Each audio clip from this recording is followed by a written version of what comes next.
దేవుని నామమునకు స్తోత్రములని నాటి ధ్యానాంశము. దేవునితో పోరాడి గెలిచిన తండ్రి జీవితంలో ప్రశ్నల పరంపర. ఆదికాండం 32 అధ్యాయం 32 వచనం అండి. ఆదికాండం 42 అధ్యాయం 1-5 వచనములలో ధాన్యము ఐగుప్తులో ఉన్నది, కనానులో కరువు ఉన్నది. పాలు తేనెలు ప్రవహించు దేశమైన, దేవుడే వాగ్దానం చేసిన దేశమైన కనానులో కరువ, శత్రురాజ్యమైన ఐగుప్తులో సమృద్ధి ధాన్యమా? వినడానికే విడ్డూరంగా ఉంది కదండి. నీకు తోడుగా ఉంటాను, సదాకాలము నీతోనే ఉంటానని చెప్పిన యాకోబునకు ఈ బాధలు.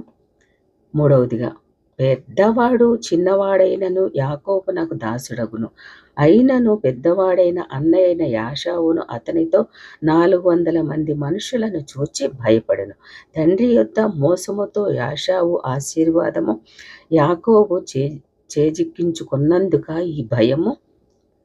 మూడవదిగా, ఆకాశపు మంచును, భూసారమును, విస్తారమైన ధాన్యమును, ద్రాక్షారసమును దేవుడు నీకు అనుగ్రహించును గాక అన్న యాకోబునకు ధాన్యము కొరకు ఐగుప్తుకు వెళ్ళుట ఎంత విచిత్రమో, ఎంత దీనస్థితి కదండి.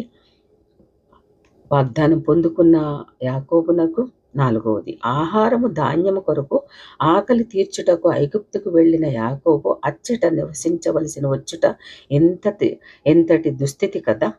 ఐదవది, శత్రురాజ్యమైన ఐగుప్తు దేశం అంతటి మీద తన సొంత కుమారుడే అధికారిగా నియమించిన నమ్మశక్యమేనా.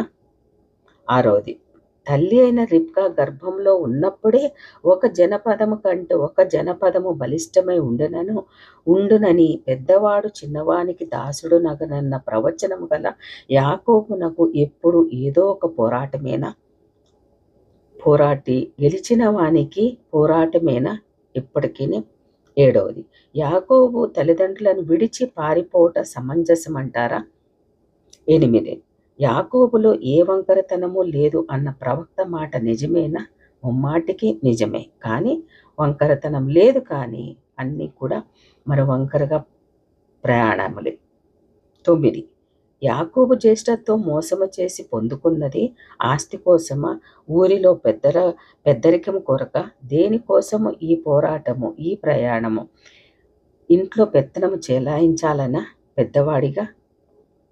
10, విడిచిపెట్టాల్సినవి విడిచిపెట్టి వదల్చుకోవాల్సినవి వదిలిచిపెట్టగలిగితే, అన్నీ వదిలి అన్ని బంధాలు తెంచుకొని ఒంటరిగా ఎబ్బోకు రేవులో రాత్రంతా ప్రార్థించి పోరాడినప్పుడు దేవుడే యాకోబు పేరు ఇశ్రాయేలుగా పేరుగా మార్చిన వాడిగా ఈ వెక్కిరింపు.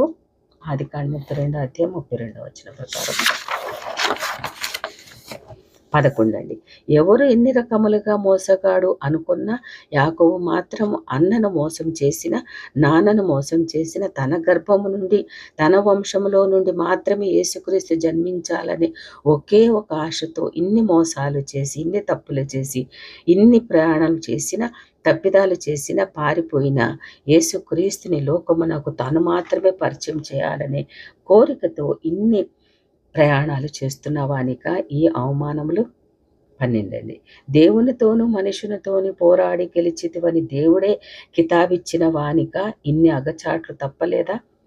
13, నా దేవునిని నేను నా కన్నులారా దేవుని ముఖము చూచితనన్న వాడిగా ఈ వెసులుబాటు.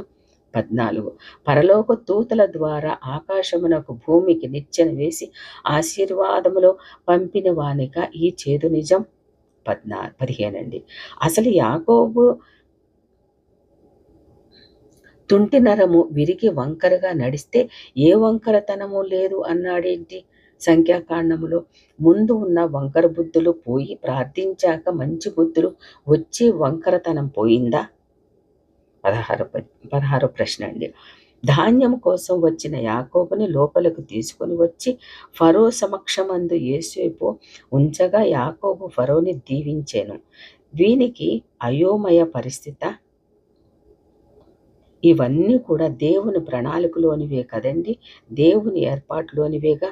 ఇన్ని పరిస్థితుల్లో యాకోబుకి ప్రార్థనలో గెలుపునిచ్చి ఆ అలసిన యాకోబునకు ఇశ్రాయేలుగా పేరు మార్చి అతని పేరును ఇశ్రాయేలు దేశముగా ప్రతిష్ఠించి ఆ దేశము చిన్నదైన అన్ని రంగములలో అధిగమిస్తూ యేసుక్రీస్తు అచ్చటనే పుట్టుటకును ప్రపంచ నలుమూలల నుండి అనేకులు ఆ దేశమును ఇచ్చేసి యాత్రాస్థలముగా పరిచయం చేసిన ఘనత, పోరాడి గెలిచిన, ఎన్నో పరుగులు పెట్టిన, ఎన్నో ప్రశ్నల పరంపర అయిన యాకోబునకి చెందింది కదండి.